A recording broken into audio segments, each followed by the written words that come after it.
तो स्टूडेंट्स, हम लोगों ने पार्ट 2 पढ़ लिया मोल का। मोल कॉन्सेप्ट के पार्ट 2 में लिमिटिंग रिएजेंट, स्टोइकियोमेट्री ये सब पढ़ लिया। अब सबसे मेन पोर्शन बचा है जिसमें फार्मूले ही फार्मूले और ये फार्मूले पूरी केमिस्ट्री के 8 चैप्टर में यूज होते हैं। कौन कौन से?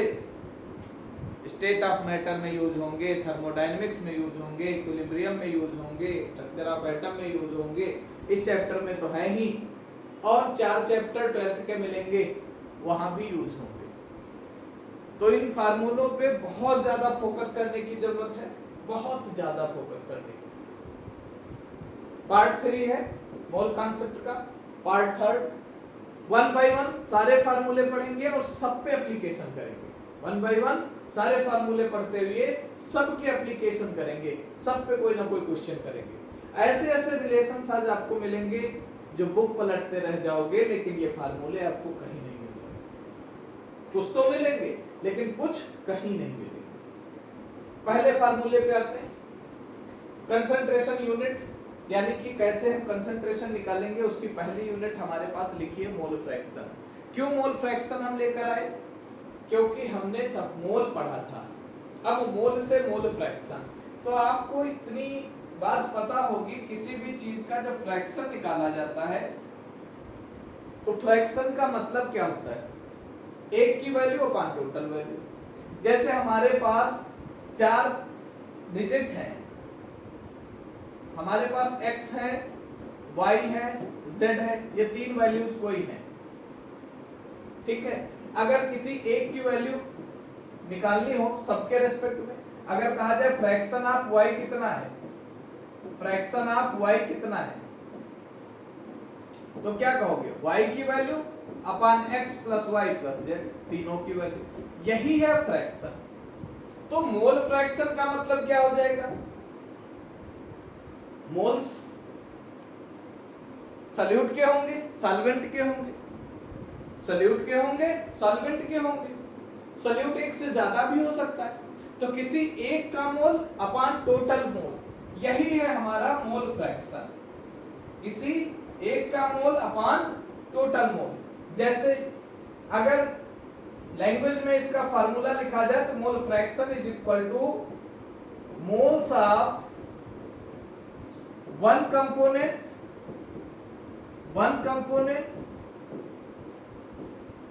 Upon moles of solution.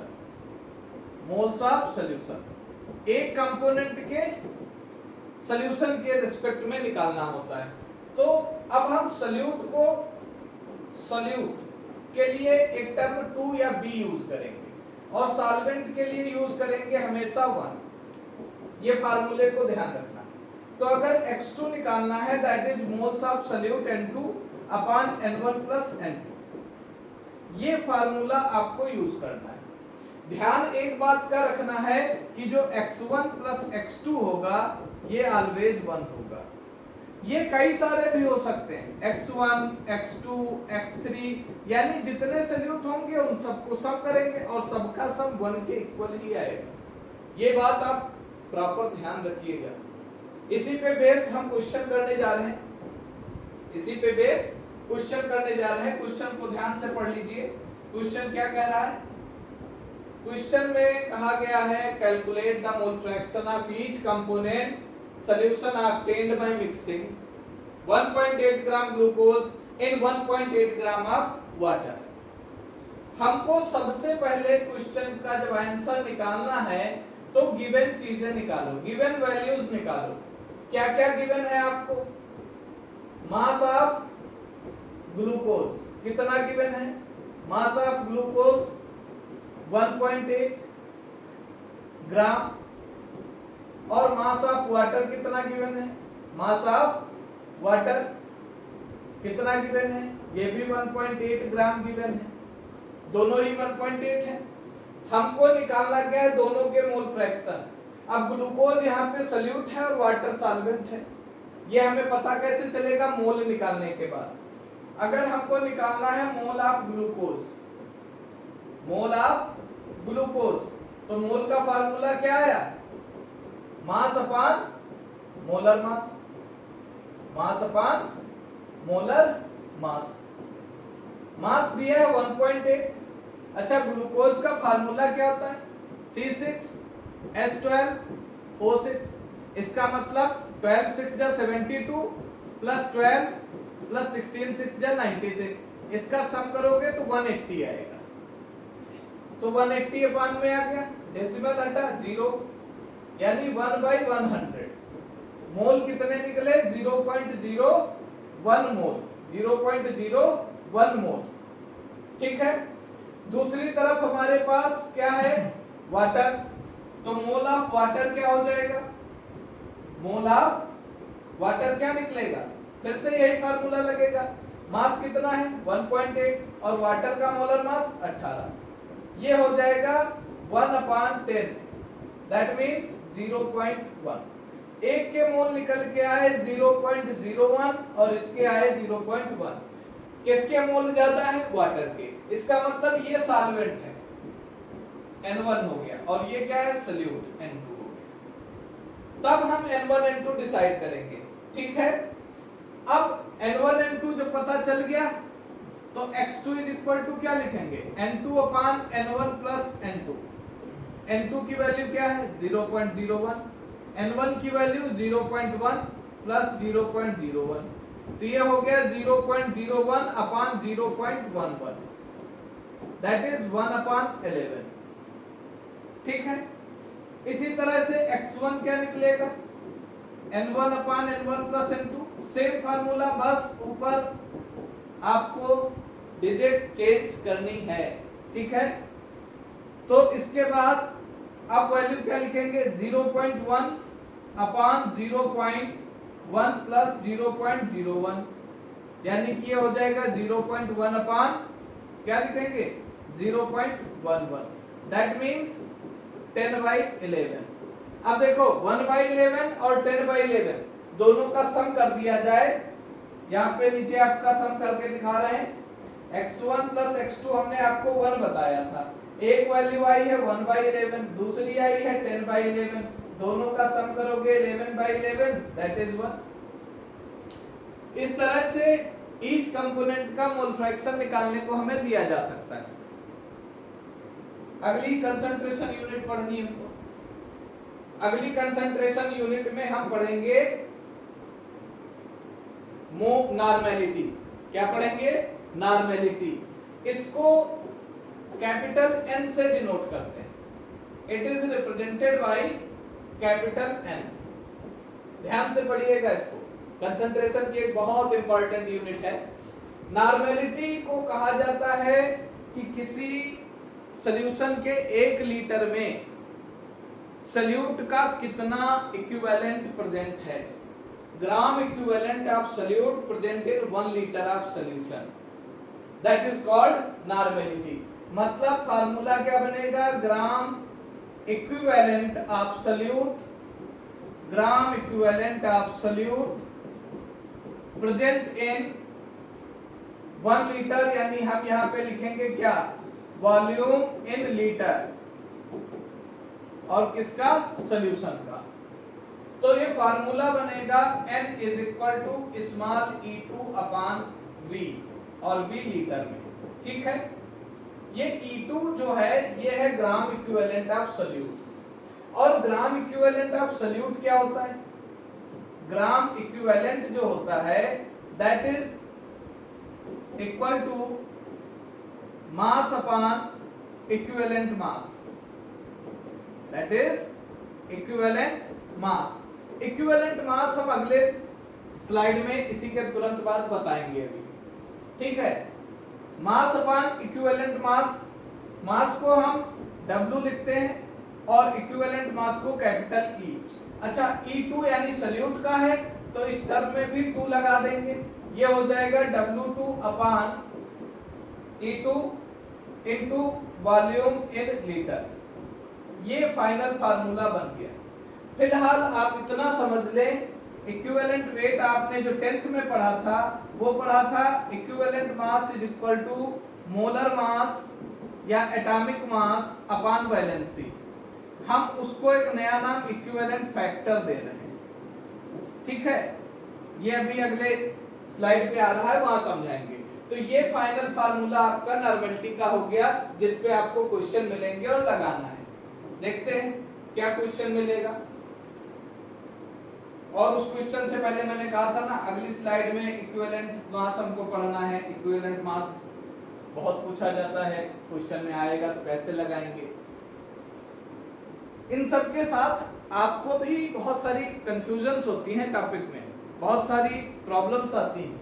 वो प्रॉब्लम कमेंट बॉक्स आपके लिए बना है, मेरे लिए नहीं है, वो आपको यूज करना है। और एक बहुत इंपॉर्टेंट बात, ये न्यूमेरिकल या मैथ के क्वेश्चन या फिजिक्स के डेरिवेशंस, ये सब वीडियो बना के दे दिए जाएं। आप जब देख रहे होते हैं उस समय कुछ कंफ्यूजन क्रिएट हो जाती, पता चला मैथ का क्वेश्चन लगा रहे हैं, फिजिक्स का न्यूमेरिकल लगा रहे हैं, अब क्वेश्चन में एक स्टेप समझ नहीं आ रहा, वो क्वेश्चन फिर से क्वेश्चन हो गए। इसके लिए क्वेश्चंस पे हमेशा लाइव सेशन ही सबसे बेटर होता है, और वो लाइव सेशन आपको नेक्स्ट सैटरडे संडे मिलने वाला है। टाइमिंग स्टेटस पे और फेसबुक पे आपको मिल जाएगी, देखते रहिएगा। चैनल पे भी अगली वीडियोस में टाइमिंग दे दी जाएगी, उस टाइम पे फेसबुक पे अपने लाइव आएंगे और वहां पे आपको सारे कंफ्यूजन्स सॉल्व किए जाएंगे आपके। ठीक है, आगे बढ़ते हैं। इक्विवेलेंट मास पे, इक्विवेलेंट वेट पे अभी फार्मूला लिखा था, क्या लिखा था? मोलर मास या पार्टिकल मास अपॉन इक्विवेलेंट फैक्टर। हम जो अभी तक वैलेंसी पढ़ रहे थे उसको एक नया टर्म दे दिया इक्विवेलेंट फैक्टर, क्योंकि वैलेंसी जो है वो स्पेसिफिक है, एटम की होती है। ये इक्विवेलेंट फैक्टर क्या है ये देख ले। इक्विवेलेंट फैक्टर एक्चुअली हमारे पास जो सब्सटेंस है वो तीन तरह के हैं, या तो वो एसिड है, या वो बेस है, या फिर साल्ट है। तो इक्विवेलेंट फैक्टर होता है acidity of base, acidity of base, या फिर बेसिसिटी ऑफ एसिड, और तीसरा है चार्ज ऑफ आयन। साल्ट होगा तो उसमें आयन प्रेजेंट होंगे, चार्ज ऑफ आयन, और वैलेंसी ऑफ एटम, ये तो आप पढ़ते चले आ रहे हैं। वैलेंसी ऑफ एटम, एटम की वैलेंसी को भी इक्विवेलेंट फैक्टर ही कहा जाता है। अब ये एसिडिटी ऑफ बेस क्या है? बेस की एसिडिटी का मतलब है number of OH minus ions, OH minus ions. Base की एसिडिटी मतलब बेस में कितने OH हैं, उन OH के नंबर को ही इक्विवेलेंट फैक्टर कहा जाएगा। जैसे सपोज दैट हमारे पास KOH है तो इसका इक्विवेलेंट फैक्टर कितना? 1। अगर हमारे पास CaOH का होल ट्वाइस है, इसका क्या हो जाएगा? 2।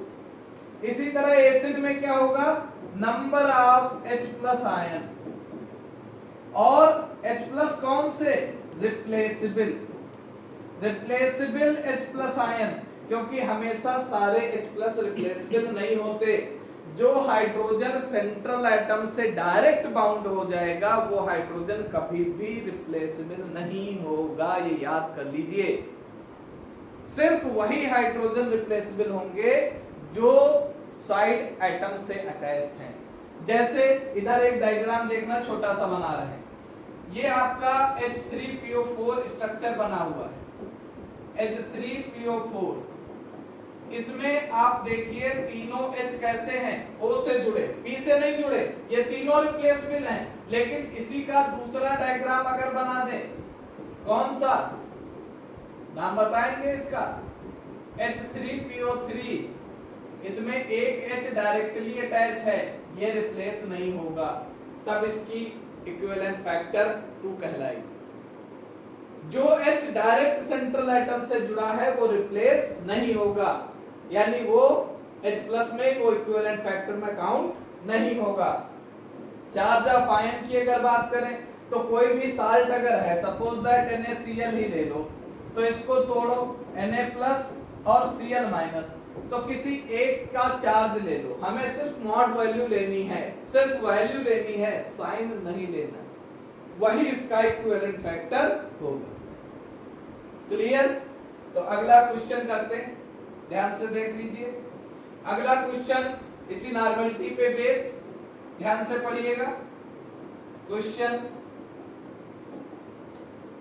Calculate the normality of the solution prepared by dissolving 4.9 gram of H2SO4 in 500 ml of water। हमको गिवन क्या है, फिर वही बात, हमको सबसे पहले गिवन वैल्यू ही लिखनी है। हमको गिवन है मास ऑफ सॉल्यूट W2 यानी कि 4.9 ग्राम, और हमको वॉल्यूम गिवन है कितना 500 ml। ध्यान दीजिएगा यहाँ पे वॉल्यूम लीटर में यूज होगा, इसका मतलब इसको यही लीटर में कन्वर्ट कर ले, डिवाइड कर दें 1000 से, ये हो जाएगा 0.5 लीटर। अब normality is equal to mass upon equivalent mass of solute into volume. तो हमें मास पता है, वॉल्यूम पता है, इक्विवेलेंट मास तो पता नहीं। देखिए मोलर मास कितना होगा H2SO4 का, H2SO4 का मोलर मास कितना आएगा 2 + 32 + 16 4 जा 64, ये हो गया 98।